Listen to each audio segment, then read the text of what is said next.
Sino kaya ang natutuwa na lamang na ngayon si Tulfo? Tutuwa. Ako, tanong lang, wag po kayo magagalit. Speaker Romualdez, natutuwa ka ba na lamang na si Tulfo? Kasi hindi natin alam di ba? Alam naman natin na kumakalat ang balita, may pangarap tumakbong pagka-presidente si Tamba. Hindi natin alam kung totoo yun o hindi, pero ang kanilang mga galawan lumalabas na totoo. Ngayon, Coach Oli, bakit kaya posibleng matuwa si Tamba? Hindi naman siya, malayo siya. Ang nangunguna si Raffy. Ang importante kasi dito, para sa kanila, sa nakikita nating galawan ngayon, iniipit na si Sara. At definitely, kung totoo tong survey na to, epektibo yung pag-ipit sa mga Duterte. Yun po yun. Ngayon, hindi natin alam kung anong style nilang gagawin, kung paano kukuhanin ni Romualdez ang 2028 presidential election kay Tulfo, gayong si Tulfo naman ang lumalakas. Wala naman si Tamba. Pero posible, ang sinasabi ng iba, pag hindi talaga lumakas sa survey si Speaker Romualdez, ang susuportahan ng pula ay si Tulfo. Yan po ang bali-balitang kumakalat. Hindi natin alam kung totoo.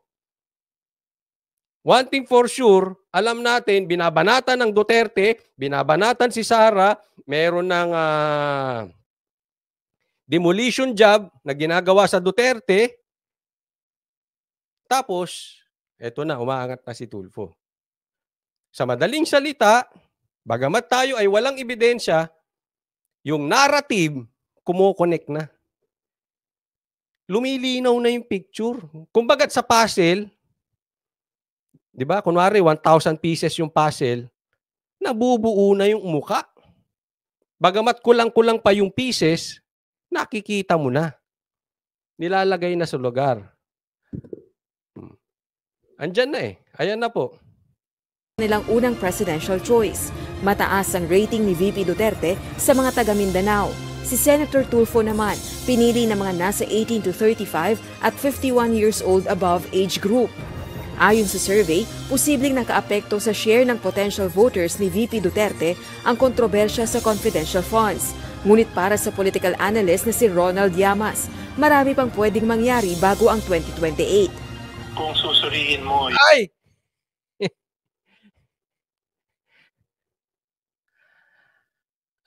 Etong tao na to, ang pinakamagaling sa buong mundo na political analyst. Pinakamagaling, ito dating political advisor ng dating Pangulo. Hindi si PRRD yung dating-dati pa. Ito pinakamagaling. Ayan Ronald Llamas, ikaw ang pinakamagaling. Pero wala akong tiwala sa opinion mo. Kasi napapakinggan ko yung mga usapan yung ni RR, ni Harry Roque. Naririnig ko po yung usapan yung ni RR. Nagalit kayo kay Harry Roque. Anak na tete. Sablay yung analysis mo, Brad. Pero ako'y naniniwala, napakagaling mo. Mas magaling ka pa sa mga abogado. Sa mga top notcher, mas magaling ka pa. But para sa akin, sablay ang analysis mo, Brad. Layo. Laos na daw ang Duterte. Kaya wag na natin pakinggan yan kung ano man ang opinion yan. Pass. Yung mga surveys, mahalaga siya bilang adjustments sa iyong strategy kung ikaw ay may balak tumakbo, especially sa 2028 na medyo malayo pa. Almost 5 years pa, no? Medyo malayo pa 2028 pa. Kaya marami pang pwedeng mangyari. Yung sabi niya, to 2028, pero pag sila nag-usap-usap, marami pang mangyayari.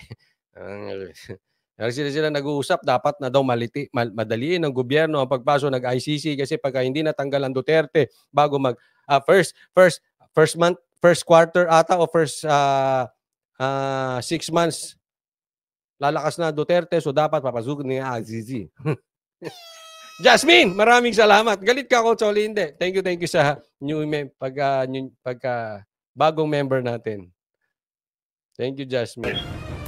Samantala, ayon sa political strategist na si Malu Tiquia, posibleng tumakbo si dating Pangulong Rodrigo Duterte sa susunod na halalan bilang senador o hindi naman kaya ay isang party list representative. At sakaling matuloy ito, may tsansa rin itong mailuklok bilang House Speaker. Ako, yun ang masakit. Pwede siya tumakbo, si PRRD, pwedeng tumakbo senador, pero pwedeng tumakbo bilang party list at pwede siya maging speaker. Nako, pangit yung analysis mong yan. Pero ako'y naniniwala na yan ay makakatulong sa atin, pero pangit kasi malalaman nila tambayan. Pag nalaman ng mga tambayan, mga tambay, pag malaman ng mga tambayan, gagawin nila ang lahat ng makakaya nila na ang Duterte hindi maging congressman. Dahil alam natin, bagamat bumaligtad na yung ibang kapartido ni Duterte, pag nakabalik si Duterte, pwedeng bumalik sa kanya yun. Kasi alam nila, pwedeng maging speaker si PRRD. Pag naging speaker si PRRD, hawak na niya ang budget, patay ang travel expenses. Anong mangyayari sa travel expenses? Kaya, eto take ko dyan. They will do all their best para gibain, especially PRRD. Yes, kalaban nila si Sara. But the immediate enemy here for them is PRRD. Kasi si Sara kalaban pa sa 2028, pwede pa nilang gawa ng paraan. Pero pag nakapasok si PRRD sa 2025, masakit ulo nyo. Kahit ilang rendo ng kuhanin ninyo, kahit ilang mga vloggers na mga trending vloggers na walang alam sa politika ang kunin ninyo, sibak kayo kay PRRD. Bakit? Here's the keyword. Organic. You cannot mess with organic.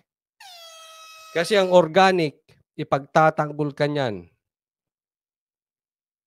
Kahit walang kapalit. Ipagtatanggol ka niyan hanggang dulo. Iba po ang bayad, iba organic. Alam yan. Alam yan ang mga politiko, alam yan ang mga vloggers. Delicate sila kay PRRD.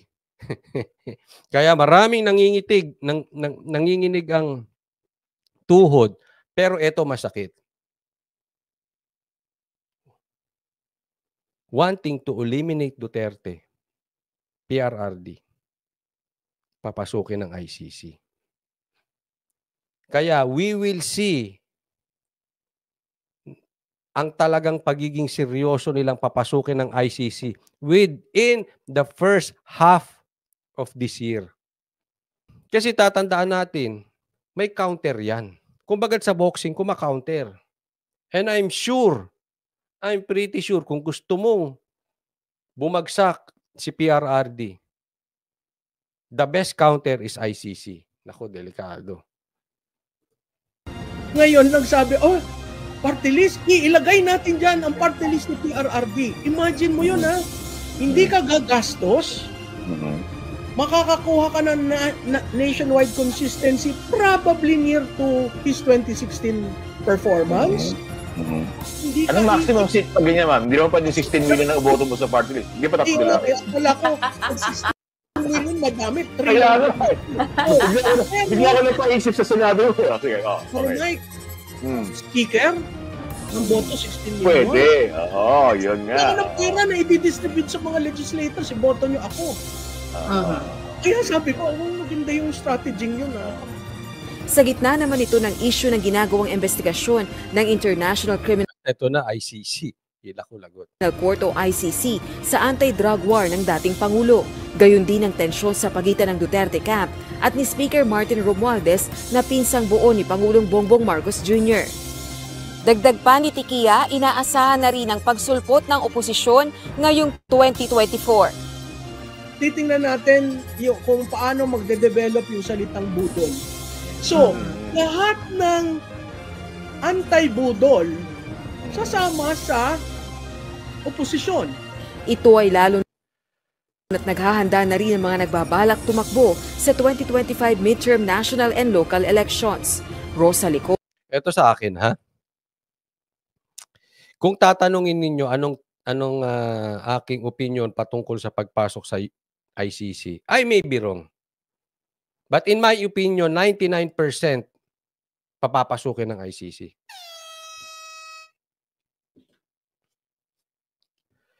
It's the only way to stop PRRD. Or magkakausap sila na hindi na lang natin maririnig, hindi nila papapasukin ng ICC, pero hindi nagigipitin si Sara. I'm not saying magkakaroon ng ganong pag-uusap, pero definitely, they need another strategy. But sa aking palagay, papapasukin nila ICC dyan. They cannot. It's impossible to stop PRRD na manalo sa Senate, lalong-lalo na sa Congress, sa House. Malabo po yun. Kaya wag na po tayong magugulat. Dinidinay. Tapos biglang pasok na ICC. Meron nga kwento na pasok na daw ang ICC. Hindi po yun ang ibig kong sabihin. I'm talking about yung talagang lantaran ng nililitis. Dito sa sarili nating teritoryo, nililitis tayo ng taga-ibang bansa. Dahil lang sa may mga pangarap na tambaluslos. Ay tambay. Hindi, ano ba ibig sabihin ng tambaluslos? Personal agenda. Kukunin mo pangarap mo, sabi nga ni Sara, no, in your ambition, don't be tambaluslos. In short, kukunin mo yung pangarap mo sa maling paraan. May personal agenda. So hindi ko alam kung kasama sa usapan niyang ICC, yung bidyong kakalat di umano, yung confidential funds, etc. I don't know really the arrangement there. But I cannot think of possible way to stop Duterte, PRRD, from winning the 2025 election. It's impossible unless ICC will come in. So ako, hindi na magugulat. Papapasukin niya ng mga tambay.